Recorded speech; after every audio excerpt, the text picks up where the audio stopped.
There's no safety net to catch these children that come out of an orphanage. So what's the point pouring all this money into raising a child and then letting them loose into a system that they're absolutely gonna fail in? Basically, they'd be working 10 to 12 hours a day. CD4 count would drop down dangerously low, and then they'd go to second-line medication. Happened with 3 kids that left the orphanage. There was no place for them to go. Funding came in, I'm like, man, we need to create a community like where these kids can be. The home is built with a very communal-based design. You can see everyone from every angle of the house. If somebody's upset, it's obvious and you can see it, you can deal with it.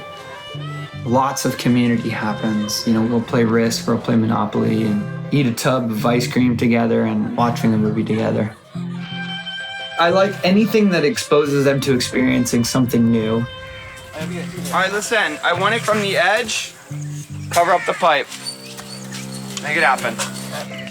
We give all the children reasonable responsibilities and reasonable limits.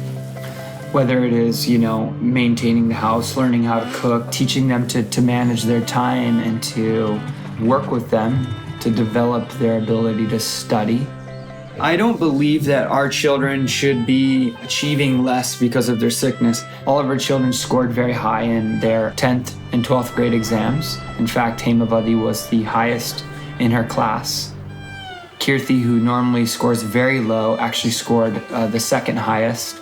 Shiva came in, the teacher said, "You don't want to take him because he's going to waste our time and waste space in our classroom, and we frankly do not believe that he can pass." And we worked with him and we pushed him, coached him and encouraged him, and he passed. Sunil wants to be a pilot. I want to make that happen for him. He gets up at 3 o'clock in the morning, even though I tell him not to, and he studies because he's committed to becoming an airplane pilot. I would love for some of our children to study in the US. You know, our kids are emotionally, they're happy as anything. They're very driven, they're confident. Who's your wife? Devi. Same hostel we are grown and we may fall in love and we got married now and we have 5 months pregnant. He's loved her for 10 years. But that's an amazing story, like 2 HIV positive kids getting married. They're both on staff with Light. I'd watch some of those kids, raise them up from, 7, 8 years old.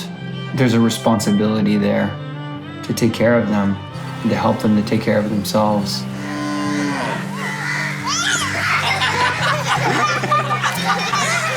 I am seeing things that people said didn't work and wouldn't work, don't work, can't work, work. Then they come and they see the kids and they see how vibrant they are and they see how they're doing and they're like, it works. It works. It absolutely works. You're not a victim. You're not a victim. You're not a victim. You're not less. You're not an untouchable. You're amazing. You're special. You're beautiful. And you have every right to get what you deserve in life.